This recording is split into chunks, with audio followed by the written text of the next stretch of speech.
ሰላም ጤና ይስጥልኝ የተከበራችሁና የተወደዳችሁ ተመልካቾቻችን ከብስራት ኤፍኤም የለተረቡ የብስራት ኮምቦ ፕሮግራማችን ተጀምሯል። ተፈራ ታመነ ከመላው የስቱዲዮ ባለሙያዎች ጋር የጋራ ጊዜን የሚያሳልፍ ነው የሚሆነው። እንግዲህ የሳምንት አጋማሽ ታላቁ የአውሮፓ መድረክ የአውሮፓ ቻምፒየንስ ሊግ የግማሽ ፍጻሜ የመጀመሪያ ዙር ጨዋታዎች የሚደረግበት የሳምንቱ አጋማሽ ነው። ታዲያ ትናንት የመላውን የእግር ኳስ ወዳጆች ቀልብ ገዝቶ የነበረ ታላቅ እግር ኳሳዊ ድራማዊ ምሽት የተመለከትንበት ዕለት ነበረ። እርግጥ ነው ገና ከጨዋታው መደረግም አስጀምሮ አሁን ላይ በአውሮፓ ቻምፒየንስ ሊግ ከሚገኙት አራት ቡድኖች የተሻለ አቅም ያላቸው ሁለቱ ቡድኖች የተገናኙበት ጨዋታ ነበረ። ባየር ሙኒክ ከፓሪስ ሰን ጀርማ። እንግዲህ ሁለቱ ቡድኖች ሲወሱ በቅርብ ጊዜ ፍጻሜ እናስታውሳለን አይደል? የዘመነ ኮቪድ ወቅት ላይ በነበረው ወቅት ደጋፊ እንደልቡ እግር ኳስን በማይከታተልበት ጊዜ ጭር ባለ ድባብ ነበረ ፍጻሜው የተከናወነው። ፓሪስ ሰን ጀርማ ከባየር ሙኒክ እንዲያውም ኔይማር ጁኒየር ለፓሪስ ሰን ጀርማ የአውሮፓ ቻምፒየንስ ሊግ ዋንጫ ይሰጥ ይሆን የሚል ሀሳብ ሲነሳ ነበረ። ነገር ግን በኪንግስሌይ ኮማን ብቸኛ ጎል ሙኒክ አሸንፎ ዋንጫውን ማሳካት እንደቻለ የሚታወሰው ጉዳይ ነው። በቅርብ ዓመታትም ተገናኝተዋል። ዘንድሮም በሊግ ፌዝ ላይ ተገናኝተው ሙኒክ አሸንፏል። ባለፈው ውድድር ዓመትም እንደዚሁ ተገናኝተው ሙኒክ ያሸነፈበት አጋጣሚ ተፈጥሯል። እናም ጨዋታው በእጅጉ ይጠበቅ ነበረ። በተለይ የፊት መስመራቸው ልህቀት በጣም ያስደንቃል። አሁን ላይ ዓለማችን ላይ ጥራት ያላቸው ፊት መስመር ተጫዋቾች ያሏቸው ሁለቱ ቡድኖች ናቸው። ምክንያቱም በሙኒክ በኩል ፊት መስመር ላይ የሃሪ ኬን እድሜው እየገፋ እያደረ እንደ ወይን እየጣፈጠ የሚመጣ ድንቅ እንግሊዛዊ ተጫዋች ነው። በቶትናም በነበረበት ጊዜ በዋንጫ ረሃብ የተንገላታ፣ ነገር ግን ወደ ጀርመን ካቀና በኋላ በቡንደስሊጋ ያንን የዋንጫ ረሃቡን ያስታገሰ ተጫዋች ነው። ከዚያ ማለፍ ሲል በሚያስደንቅ መንገድ ሊቨርፑል አሁንም የሚቆጭበት ምርጡ ኮሎምቢያዊ መስመር ተጫዋች ሉዊስ ዲያዝ ይበልጥ ወደ ሙኒክ ካመራ በኋላ ብቃቱ በጣም ጎምርቶ ነው እየተመለከትን የምንገኘው። እንዲሁ ደግሞ በክሪስታል ፓላስ ጥራት እንዳለው እናውቃል። ነገር ግን ወደ ሙኒክ ካመራ በኋላ በጣም አስደናቂ ብሪሊያንስ እያስመለከተ የሚገኘው ማይክል ኦሊሴ በዚያው የሚገኝ ተጫዋች ነው። እርግጥ ነው ጉዳት ለወራት ቢያሰቃየውም ጀማል ሙሲያላ በጣም የተለየ አቅም ያለው ተጫዋች ነው። ወደ ፓሪስ ሰን ጀርማም ስንመጣም ፊት መስመራቸው ላይ የባሎንዶር አሸናፊው ኦስማን ዴምቤሌ እንደ አንዳንድ በጎ ነገሮች ሲመጡ ተያይዘው ነው። ባሎንዶር ሲመጣ እንግዲህ እሱም ከጉዳት ነፃ የሆነ ተጫዋች ሆነ። እንደምናስታውሰው በየውድድር ዓመቶች ሁሉ ለአንድና ለሁለት ወር በጉዳት መዝገቡ ስሙ የማይጠፋ ተጫዋች ነበር። አሁን ግን ባለፉት 2 ዓመታቶች እርግጥ ነው አልፎ አልፎ ጉዳቶች ይገጥሙታል። ነገር ግን የተለየ እንግዲህ 15ና እንደው ለ3 ሳምንታት የዘለቀ ጊዜ እንጂ እምብዛም ሲጎዳ እንመለከትም ዴምቤሌ አሁን ላይ። ከዚያም ባለፈ የክቫርዶና እያሉ የሚያወድሱት ክቫራትስኬሊያ በዚያ ይገኛል። ዴዝሪ ዱዌ በዚያው ይኖራል። ከዚያም ባለፈ ባርኮላ ሌላኛው ተጫዋች ነውና እነዚህ ዓለማችን ላይ ምርጥ የፊት መስመር ጥራት ያላቸው ቡድኖች ያገናኘ ጨዋታ ነው። እርግጥ ነው ሁለቱም ኦፌንሲቭ ፉትቦል የሚከተሉ ናቸው። በሙሉ በጀብደኝነት በተሞላ የማጥቃት እሳቤን ይዘው ነው የሚጫወቱት። ቪሴን ኮምፓኒም ሆነ ሉዊስ ኤንሪኬ በሙሉ የማጥቃት መሳሪያቸው፣ ሁነኛ አቅማቸው፣ ኃይላቸው፣ መመኪያቸው ማጥቃት ብቻ የሆነ ቡድኖች ናቸው። ታዲያ ይህንንም ትናንት ተመለከትን። በፓሪስ ሰን ጀርማ በኩል ሽራፍ ሃኪሚ፣ ማርኪኒዮስ፣ ዩሊያን ፓቾ፣ ኑኖ ሜንዴሽ፣ ቪቲኒያ፣ ጆዋን ቤስ እና ዋረን ዛይር ኤምሪ ነበር የተሰለፈው። እንደምናውቀው የኤንሪኬ ምርጫ ፋቢያን ሩይዝ ነው። ነገር ግን ጉዳት ላይ ስለነበር በቅርቡ የተመለሰው ከጉዳት። ስለዚህ ዛይር ኤምሪን ነበረ መጠቀም የቻሉት። ከዚያም ባለፈ የአማካይ ክፍሉ ፍልሚያ የሚጠበቅ ነበረ። ዮሹዋ ኪሚህን ከፓቭሎቪች ጋር ነበረ ማጣመር ቻሉት። የእነዚህ ጥምረት እንደዚሁ ዘንድሮ በአውሮፓ ካየናቸው ድንቅ ጥምረቶች መካከል የሚጠቀሰው ሁነት ነበረ። እናም ይህ ጨዋታ ገና ከጅማሬው አንስቶ እንዳነሳሁት የማጥቃትን ባህሪ ስለሚከተሉ በየትኛውም አጋጣሚ ሙኒክ ኳስ ሲይዝ አጥቅቶ በቀላል ንክኪ አሁን በማጥቃት ሂደት ላይ 2 አይነት የጨዋታ መንገዶች አሉ አይደለ? ዳይሬክት ፉትቦል አለ፣ በቀላል ንክኪ ወደ ጎል መድረስ። ከዚያ ፖሰስ ደግሞ ማድረግ ፖሴሽናል ፕሌይ ደግሞ አለ፣ ኳስን በዝግ ባለ መንገድ 1-2 እየተቀባበሉ ወደ ጎል መድረስ። ነገር ግን ሁለቱም ቡድኖች በዳይሬክት ፉትቦል የሚከተሉ ናቸው። በቀላል ንክኪ በቶሎ ወደ ጎል የሚደርሱ ናቸው። ከግብ ጠባቂው ቢውልድ አፕ ከተደረገ በኋላ ኳሱ ወደ አማካኝ ይደርሳል። አማካዮች ቶሎ ወደ መስመር ተጫዋች አለም ደግሞ ለአጥቂ ያሻግራሉ። ስለዚህ በሰከንዶች ልዩነት ውስጥ ይሞክራሉ። ከዚያም ሙኒክ ይሞክራል፣ መልሶ ደግሞ ፓሪስ ሰን ጀርማ ይሞክራልና ገና ከጨዋታው ጅማሬ አንስቶ ሙከራዎችን ተመለከትን። በ17ኛው ደቂቃ ላይ የተሰራውን ጥፋት ተከትሎ እንግዲህ ፓቾ ጥፋት ሰራና ሃሪ ኬን ጎል አስቆጥሮ እንግራው ቡድን መሪ መሆን ቻለ። ከዚያም ቀጠለ። ብዙም ሳይቆይ ክፍሻ ክቫራትስኬሊያ የተለመደች አጫዋት መንገድ አለ። ከግራ መስመር ተነስቶ ድሪብል ያደርጋል። ከዚያ ሰብሮ ወደ ሳጥን ይገባና ቤንድ አድርጎ የሚሞክራቸው ሁኔታዎች አሉ። ትናንትም ተመለከትን። አስደናቂ ጎል አስቆጠረ። ዴዝሪዶ ነበር አሲስት ማድረግ የቻለው። ከዚያም 33ኛው ደቂቃ ላይ ከማዕዘን የተሻማውን ኳስ ጆዋ ኔቬስ በቁመት አጭር ነው፣ ነገር ግን በግንባር ጎል አስቆጥሮ መሪ ያደረጋቸው ፓሪስ ሰን ጀርማን። ከዚያም ማይክል ኦሊሴ እንደዚሁ የግል ጥራቱን ተጠቅሞ 41ኛው ደቂቃ ላይ ግሩም ኳስ አስቆጠረ። በዚሁ ተጠናቀቀ። 2-2 ወደ መለብሻ ክፍል አመሩ ተብሎ ሲጠበቅ ደግሞ በእጅ ኳስ ተነካና በሙኒክ በኩል ኦስማን ዴምቤሌ በፍጹም ቅጣት ምት ጎል አስቆጥሮ ለፓሪዚያኖቹ እየመሩ ወደ መለበሻ ክፍል አመሩ። እንግዲህ ብዙዎች የጠበቁትን ተመለከቱ። ገና በመጀመሪያው አጋማሽ 3 ጎሎች ተቆጠሩበትና በጣም አስደናቂ ነበረ።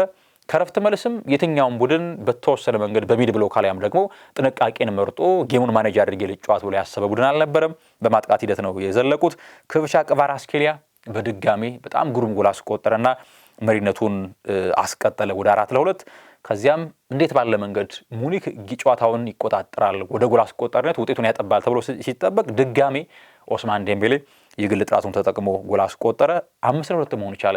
ይሄን ለተመለከተ ባለሜዳ ቡድን ነው ፓሪስ ሰን ጀርማ። ስለዚህ የደጋፊ አድቫንቴጅ አለው፣ እየመራ ነው በ3 የጎል ልዩነት። ስለዚህ ጌሙን ማኔጅ አድርጎ ተቆጣጥሮ በተወሰነ መንገድ ቢሆን ከማጥቃት እንቅስቃሴያቸው ለዘብ ብለው ጌሙን ኮንትሮል ያደርጋሉ ተብሎ ታስቦ ነበር። ነገር ግን በፍጹም ያልሆነም። አሁንም 5-2 እንኳን እየመሩ ወደ ማጥቃት ሂደት ቀጠና ነበረ ሲያመሩ የነበረው።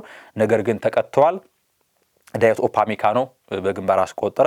ከዚያም ደግሞ ሉዊስ ዲያዝ በጣም ግሩም ጎል ነው ያስቆጠረው። ሃሪኬን ያሻገረውን ኳስ እንዲያውም በመጀመሪያው ሂደት ላይ ከጨዋታ ውጭ ተብሎ ተሽሮ ነበረ። ከዚያም የመሃል ዳኛው ናቸው በቫር ከታየ በኋላ ከጨዋታ ውጭ እንዳልሆነ ኦንሳይድ ነው በሚል ጎሉ ጸደቀ። እናም ጨዋታው 5-4 ነው የተጠናቀቀ። 9 ጎሎች ተመለከትን በትናንትናው ጨዋታ መርሃ ግብር። ለገለልተኛ ተመልካች እግር ኳስን እንግዲህ ለመመልከት ቁጭ ብሎ በስክሪን ላይ የተቀመጠ እንዴት ባለ መንገድ እንደሚዝናና መገመት አዳጋች አይሆንም። እናም እጅግ አስደናቂ በአውሮፓ ቻምፒየንስ ሊግ ታሪክ ከተመለከትናቸው ድንቅ ምሽቶች መካከል አንደኛውን የተመለከትንበት አጋጣሚ ያለው። ነገር ግን በግሌ ጥያቄ የፈጠረብኝ ሁኔታ አለ። እግር ኳስ ማጥቃት ብቻ አይደለም። ምክንያቱም አንድ ቡድን ሜዳ ውስጥ ሲገባ የማጥቃት አጫወት መንገድ ራሱን የቻለ ከኳስ ጋር ሲሆን ያጠቃል። ከኳስ ውጭ ደግሞ ጎል እንዳይቆጠርበት የግድ አማራጮችን መፈለግ አለበትና በተለይ እንደ ቻምፒየንስ ሊግ ያለ ውጥረት የተሞላበት ውድድር 1-2 ጎል ጠቃሚ በሆነበት መድረክ ላይ ፓሪስ ሰን ጀርማ 5-2 ከመራ በኋላ በዚያ ልክ ጀብደኛ በሆነ መንገድ ማጥቃቱ ተገቢ ነው ወይ ጥያቄ የፈጠረብኝ ጉዳይ ነው። ምክንያቱም ባላንስድ የሆነ ቡድን መገንባት አስፈላጊ ነው ብዬ ስለማምን ነው። እናም ትላንት ያንን ተመልክተናል። ነገር ግን በጥቅሉ እግር ኳስን ለሚመለከት ለተመልካች በጣም አዝናኝ ነው። ነገር ግን እንደ አንድ ቡድን ጥያቄ የሚፈጥርበት አጋጣሚ ነው። ስለዚህ በጌምን ማኔጅ ማድረግ ጌም ማኔጅመንት ትልቁ ጉዳይ ነው በእግር ኳስ። ስለዚህ አሁን 5-2 ታልቆ ቢሆን ኖሮ ፓሪስ ሰን ጀርማ ሙኒክ ላይ ሄደው በአንድ ጎል ልዩነት ቢሸነፍ በቀጥታ ያልፍ ነበር። አሁን ግን ልዩነቱ ጠቧል። ስለዚህ የመልሱ ጨዋታ እጅግ እንዲጠበቅ ሆኗል። በአውሮፓ 5 ታላቅ ሊጎች 20ና ከዚያ በላይ ጎል ከዚያም ባለፈ 20ና ከዚያ በላይ አሲስት ማድረግ የቻለው ማይክል ኦሊሴ ብቻ ነው እና ምን ያክል የተለየ ዓመትን እያሳለፈ እንዳለ በሙኒክ ማሳያ ነው። ኦስማን ዴምቤሌ በዘንድሮ የውድድር ዓመት 28 ጎልና ለጎል ኳሶችን በጋራ በጥቅሉ ያቀበለበት አጋጣሚ ተፈጥሯል። ሙኒክ ከፓሪስ ሰን ጀርማ በሲንግል ጨዋታ ማለት ነው በአውሮፓ ቻምፒየንስ ሊግ ግማሽ ፍጻሜ በአንድ ጨዋታ ብቻ በርካታ ጎሎች የተቆጠሩበት በታሪክ የመጀመሪያው ጨዋታ ሆኖ ተመዝግቧል። 9 ያክል ጎሎች ስለተቆጠሩበት ማለት ነው። ክቪቻ ክቫራትስኬሊያ በፍራንስ ሊግ 7 ጎልና 2 አሲስትን ያለው ነገር ከሊግ ውድድር በተሻለ በአውሮፓ ውስን ነው ጨዋታ የተጫወተው። በአውሮፓ ቻምፒየንስ ሊግ ግን 10 ጎሎችን አስቆጥሮ 5 አሲስት አድርጓል። እናም ይሄ ጆርጂያዊው ድንቅ የመስመር ተጫዋች በጣም የተለየ ዓመትን እያሳለፈ ነው የሚገኘው። ሃሪኬን የመጀመሪያው እንግሊዛዊ ተጫዋች ሆኗል። ምክንያቱ ደግሞ በተከታታይ በአውሮፓ ቻምፒየንስ 6 ጎሎችን በማስቆጠር በተከታታይ ማለት ነው 5 ጎሎችን አስቆጥሮ ጄራርድ ጋር እኩል ሆኖ ነበረ። አሁን ግን ሃሪኬን ትናንት ጎል ማስቆጠሩን ተከትሎ በተከታታይ በአውሮፓ ቻምፒየንስ ሊግ ጨዋታዎች ላይ 6 ጨዋታዎች ላይ ጎል ማስቆጠር የመጀመሪያው እንግሊዛዊ ሆኗል። ሉዊስ ዲያዝ፣ ሃሪኬንና ማይክል ኦሊሴ በጥቅሉ 100 ጎል ማስቆጠር ችሏል። ይሄ ከዚህ በፊት እንግዲህ ሉዊስ ሱዋሬዝ፣ ሊዮኔል አንድሬስ ሜሲ፣ ኔይማር ጁኒየር ከዚያም ባለፈ ደግሞ ቢቢሲ እየተባለ ይጠራ የነበረው የቤንዜማ የቤልና የክርስቲያኖ ሮናልዶ ጥምረትም እንደዚህ አስመልክቶን ነበረ።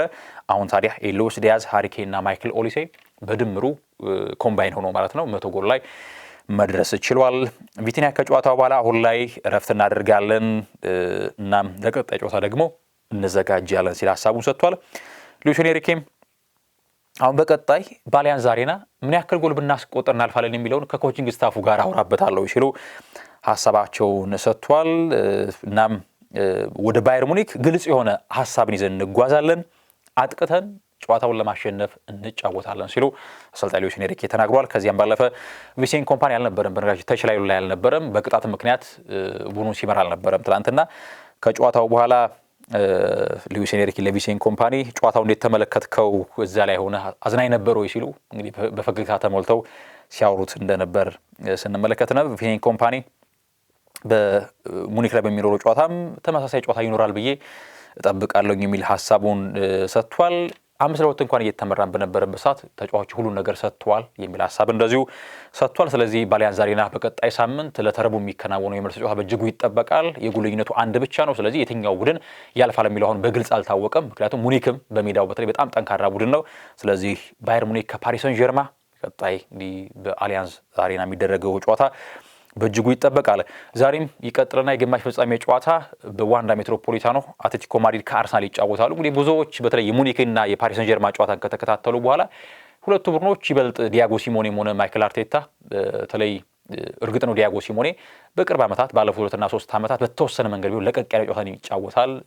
ከሎ ብሎክ ትንሽ ፈቀቅ ብሎ በሚድ ብሎክ የሚጫወት ቡድን ነው። በካውንተር አታክ የሚጠቀም ቡድን ነው። በተለይ የነ ጁሊያኖ ሲሞኔ የነ ሁሊያን አልቫሬዝ የመስመር ላይ ጥራቶች ለአትሌቲኮ ማድሪድ የመልሶ ማጥቃት እጅግ አስፈላጊ ናቸው። አርሰናል ግን በተለይ ሚኬል አርቴታ ባለፈው ውድድር ዓመትና ዘንድሮ ይበልጥ ጥንቃቄን የመረጠ እድሎችን እንኳን ለመፍጠር የሚቸገር ቡድን ነውና ትላንት በዚያ ልክ ድራማዊ ክስተትና በጣም ኦፌንሲቭ ፉትቦል ተመልክተን የዛሬው ጨዋታ ደግሞ እድሎች የማይፈጠሩበት በጣም የመከላከል አደረጃጀት የተሞላበት እንዳይሆን በሚል ከወዲሁ ስጋት እያሳደረባቸው ያለ ጨዋታ ሆኗል። ሁለቱ ቡድኖች በሊግ ፌስ ተገናኝተው ነበረ። አርሰናል አሸንፎ እንደነበረ ይታወሳል። ከጨዋታው በፊት በነበረው ፕሬስ ኮንፈረንስ ሚኬል አርቴታ ካይ ሃቨርትዝ ተጎድቶ ወጥቶ ነበረ ከኒውካስል ጋር በነበረው ጨዋታ አሁንም ከጨዋታው ውጭ መሆኑን ተናግሯል። ነገር ግን ኤቤሬቺ ኤዜም በጉዳት ተቀይሮ ወጥቶ ነበር። ነገር ግን እርሱም ከጨዋታው በኋላ ተናግሮ ነበረ መጠነኛ ለጥንቃቄ ሲባል ነው እንጂ ምንም የከፋ እንዳልሆነ ሲናገር ነበረ። ልምድም ትናንት ሲሰራ ተመልክተናል ኤቤሬቺ ኤዜን። እናም ለጨዋታው ዝግጁ ነው። ሪካርዶ ካላፊዮሪም ዝግጁ ነው ለጨዋታው። ቡካዮ ሳካ እንደምናውቀው በኒውካስሉ ጨዋታ ላይ ተቀይሮ ገብቶ መጫወት ችሏል። ዩሬን ቲምበርን በተመለከተ አይኖርም በጨዋታው። እርግጥ ነው በጣም በጥሩ መንገድ እያገገመ ነው። ነገር ግን ሪስክ ላለመውሰድ በእለቱ እንግሊዝ ስኳድ ውስጥ እንዳላካተተው ሚኬል አርቴታ ተገልጿል። የአትሌቲኮ ማድሪድን ልምድ በተመለከተ አርቴታ ሀሳቡን ሰጥቷል። በጣም ጠንካራ ጨዋታ እንደሚሆን እናስባለን እና በዚህ በውድድሩ ደግሞ በጣም በቂ ልምድ ያለው ቡድን ነው አትሌቲኮ ማድሪድ በሚል ሀሳቡን ሰጥቷል።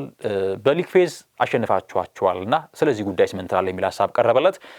ፍጹም ነገሩ የተለየ ነው። አሁን ላይ ያለው የጥሎ ማለፍ ጨዋታ በመጀመሪያው በሊግ ፌዝ ከነበረው ፍጹም የተለየ ነው የሚል ሀሳብን የሰጠበት አጋጣሚ ነው ያለው። እንግዲህ አርሰናል በታሪኩ ለመጀመሪያ ጊዜ ነው በተከታታይ 2 ዓመታት ለግማሽ ፍጻሜ መድረስ የቻለው። እናም ትልቅ የሚባል ስኬት ነው በቡድኑ። እናም የተቻለን ሁሉ አድርገን ለማሸነፍ እንጫወታለን ሲል ሚኬል አርቴታ ሀሳቡን ሰጥቷል። ዊሊያም ሳሊባ እንግዲህ ከሰሞኑ ሀሳቡን ሰጥቷል። በተለይ ደጋግመን በሊጉም 2ኛ ስንወጣ ነበር። ነገር ግን አሁን ላይ ዘንድሮ እቅዳችን ሁላችን እንደ ቡድን ተጫውተን ዋንጫውን ለማሳካት ነው አላማችን የሚል ሀሳብን ሰጥቷል። ማርቲን ኦዴጋርድም እንደዚሁ ሀሳቡን ሰጥቷል። እንግዲህ በሚዲያዎች የሚነሱ ሀሳቦችን በተመለከተ ብዙ ጉዳይ አይሰጠንም፣ እኛ ትኩረታችን አላማችን ላይ ብቻ ነው የሚል ሀሳብን ሰጥቷል። ዲያጎ ሲሞኔ በአንጻሩ ለግማሽ ፍጻሜ መድረሳችን በድጋሚ በጣም አስደናቂ ነው። ባለፉት 14 ዓመታት ለ4ኛ ጊዜ ለግማሽ ፍጻሜ ደርሰናል። ይሄ በጣም ለቡድኑ ትልቅ ስኬት ነው የሚል ሀሳብን ሰጥቷል። ይሄ ጨዋታው እንግዲህ ጫና ሳይሆን ኃላፊነት ነው የተሞላበት ጨዋታ ነው በሚልም እንደዚሁ ተናግሯል። ኮኬ ሌላኛው ሀሳቡን የሰጠው ተጫዋች ነው። ከጠንካራ ቡድን ጋር ትልቅ ጨዋታ ይጠብቀናል ሲል ሀሳቡን ሰጥቷል ኮኬ። እናም በዕለቱ ጨዋታ እጅግ ተጠባቂ ሆኖ ይቀጥላል። እንግዲህ አርሰናል የፕሪሚየር ሊግ ዋንጫን ለማሳካት አሁን ላይ እየመራ ነው የሚገኙ። እርግጥ ነው ተስተካካይ ጨዋታ በእጁ አለ ማንቸስተር ሲቲ። እናም ለሁለት ትልልቅ ዋንጫዎች እንግዲህ እነዚህ 2 ሳምንታት ለአርሰናል ወሳኝ ናቸው። ምክንያቱም ከአትሌቲኮ ጋር ዛሬ ይጫወታል፣ በቀጣይ ማክሰኞ ይጫወታል። ስለዚህ ለፍጻሜ ማለፍና ለማለፉን ይለይበታል። ከዚያም ባለፈ ደግሞ በመጪው ቅዳሜ ከፉልሃም ጋር ይጫወታል። ከዚያ ደግሞ ከአትሌቲኮ በኋላ ሲቀጥል ከዌስትሃም ጋር ከሜዳዎች ይጫወታል። እነዚህ ጨዋታዎች ቀጣዮቹ 3 እና 4 ጨዋታዎች የአርሰናልን የዋንጫ ጉዞ እጅጉን ወሳኝ የሆኑ የጨዋታ አጋጣሚዎች ናቸው። አትሌቲኮ ማድሪድ ከአርሰናል ተጠባቂው መርሃ ግብር ይደረጋል። አርሰናል በሻምፒዮንስ ሊጉ አነስተኛ ጎል የተቆጠረበት ቡድን ነው። በጥሩ መከላከል ጥራት እንዳለው ማሳያ ነው። እናም በቶርናመንቶች ደግሞ ጥሩ መከላከል መኖር በራሱ ራሱን የቻለ ትልቅ ኳሊቲ ነው እና ዛሬስ አትሌቲኮ ከአርሰናል ምን ያስመለክቷል የሚለው በእጅጉ የሚጠበቅ ጉዳይ ሆኖ ይቀጥላል ማለት ነው። ቆይታችን ይመስል ነበር ተመልካቾቻችን። ተፈራ ታመነ ከመላው የስቱዲዮ ባለሙያዎች ጋር ጊዜ ያሳልፍ ያለውኝ ሰናይ ጊዜን ተመኘው።